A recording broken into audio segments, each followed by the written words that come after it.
creativeartlk YouTube channel එකට ඔයාලව අදත් සාදරයෙන් පිළිගන්නවා. ඔයාලට පේනවා ස්ක්‍රීන් එකේ මොකද්ද යන්න කියලා. අද මම ඔයාලට කියලා දෙන්න යන්නේ photoshop වල edit එකක්. හරි. මේ ෆොටෝ එකේ ඔයාලා ඉස්සෙල්ලාම duplicate layer එකක් ගන්න. ඒ layer එක select කරලා ඒකේ තියෙනවා subject කියලා. එතනට යන්න. ඊට පස්සේ ඔයාලට මේකේ subject එක select වෙනවා. selection ටික හරියට කරගන්න ඔයා ආපහු select and mask වලට යන්න ඕනේ. ඊට පස්සේ මෙතන ඔයාලට adjustment ටික කරගන්න පුළුවන්. ඔයා image එකක් බලලා ඔයාලට හරියන විදිහට මේකේ subject එක හරියටම select කරගන්න.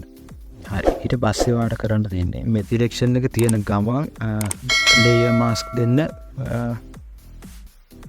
ඔව් මෙහෙම. හරි. ඊට පස්සේ ඔයාලට කරන්න තියෙන්නේ මෙතනට ඔයාලට දාගන්න ඕනි ටෙක්ස්ට් එකක් දාගමු මම මෙතන මම ටයිප් කරගන්න ඕනේ විදිහට. හරි. මේ ටයිප් කරගත්ත එකත් මම ආපහු ඩුප්ලිකේට් layer එකක් ගන්න තව ඒකෙම කොපි එකක් අරගෙන මේක හරියටම ලයින් කරගන්න. හරි. ඊට පස්සේ කාර්යගාන තියෙන්නේ එක layer එකක් select කරගන්න මේ text file එකෙන්.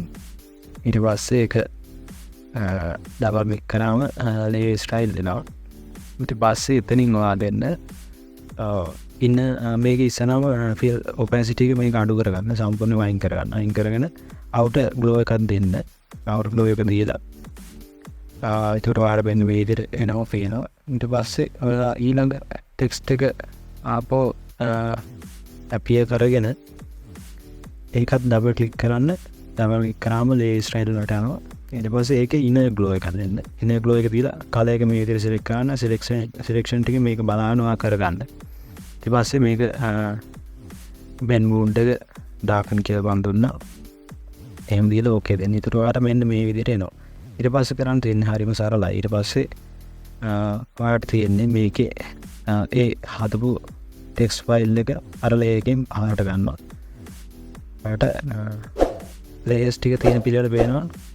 ඔයා ඔයගේ text file එක දෙකම select කරලා අපි ඕන විදිහට ඕන තැනකට ගන්න පුළුවන්. මෙන්න මේ විදිහට. ඒකට ඒකේ background එකේ තියෙන විදිහට ඔයාලට එන්න හැදෙනවා. මේක තමයි මට අද ඔයාලට කියලා දෙන්න ඕනේ. එහෙනම් ඊළඟ වීඩියෝ එකකින් ආයෙත් හම්බෙමු. සුබ දවසක්.